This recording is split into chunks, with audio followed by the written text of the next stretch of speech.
Okay, so here's the video for 2-2. You're going to solve each equation for x. Right, we're using the log laws that we learned, okay, in 2-1. And now we're going to solve, though, for x.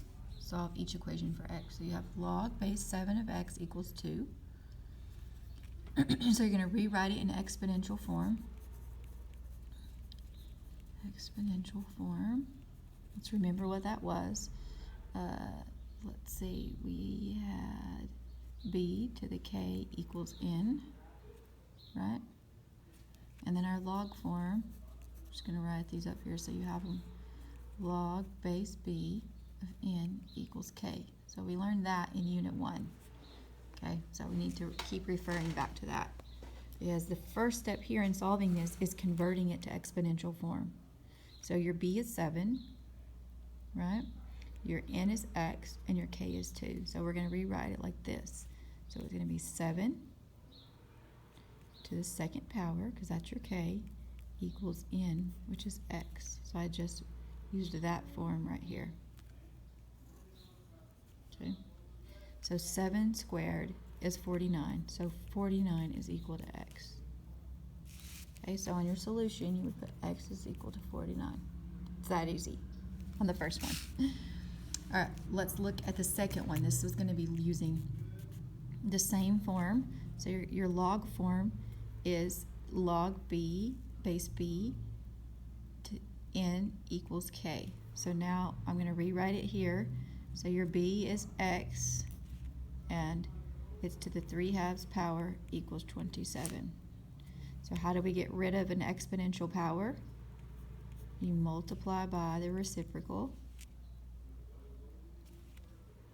So those cancel out, and you get x is equal to 27 to the 2/3. Now rewrite this in radical form. So x is equal to the square root of 27, and your index is 3, and your p is 2. So now we're going to have 9 and 3, and 3 and 3, and you're going to have a group of 3's. So that means x is equal to 3 squared, which is 9. So x is equal to 9. All right, let's look down here. Let's look at the next one, just to give you an example like this.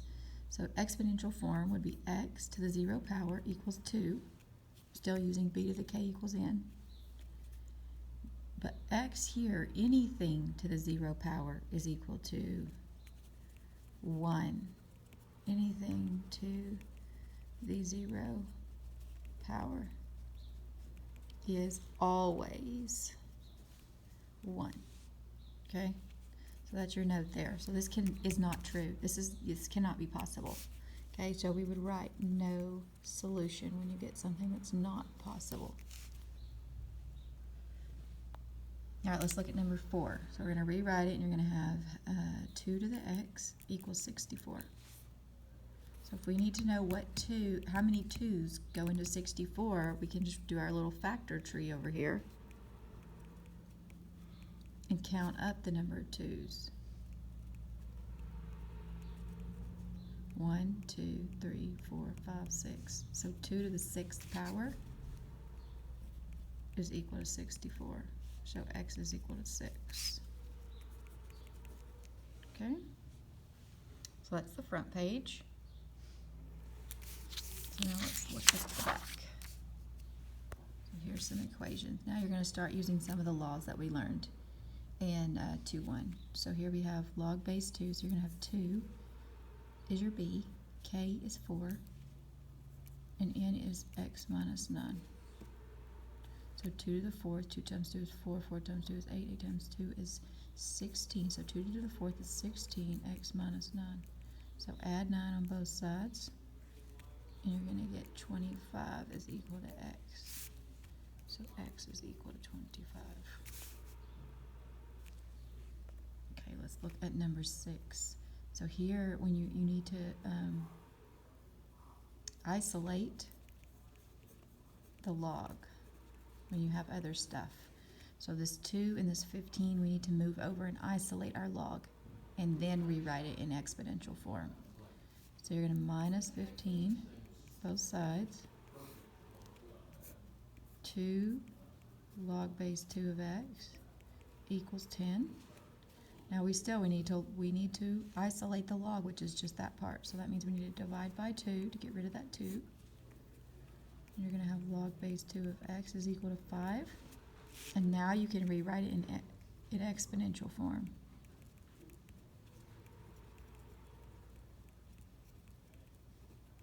I'm going to write it on here. So you're going to have 2 to the 5th equals x. So 2 to the 5th was going to be 16 times 32. So x is equal to 32. All right, so last one, we've got logs on both sides. So when we have a log on both sides of the equal sign, you need to get all your logs on one side and everything else on the other. Okay, so I'm going to add my log over to the other side. X. Okay, and I'm going to add my 2 over here. So these cancel and these cancel. Okay, I'm adding my I'm moving my 2 over here, and I'm moving my log 8x over here.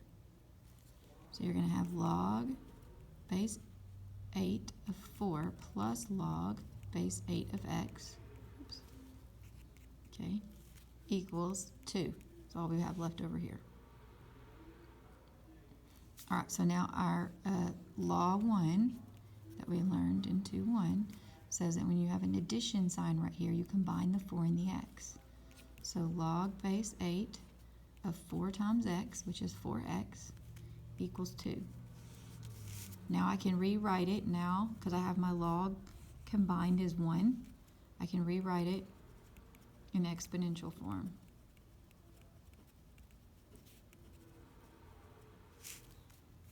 So that would be b is 8, k is 2, and n is 4x. So 8 squared is 64, right? Equals 4x, and now you divide by 4 on both sides. And what do you get? 16. So x is equal to 16. So that's it. Okay, the last one's going to be the same way, right? You need to move your log over to the left side and then add your 1 over to the right side. Combine your logs just like we did here using your law. Okay, combine them into one log and then rewrite it in exponential form and solve for x.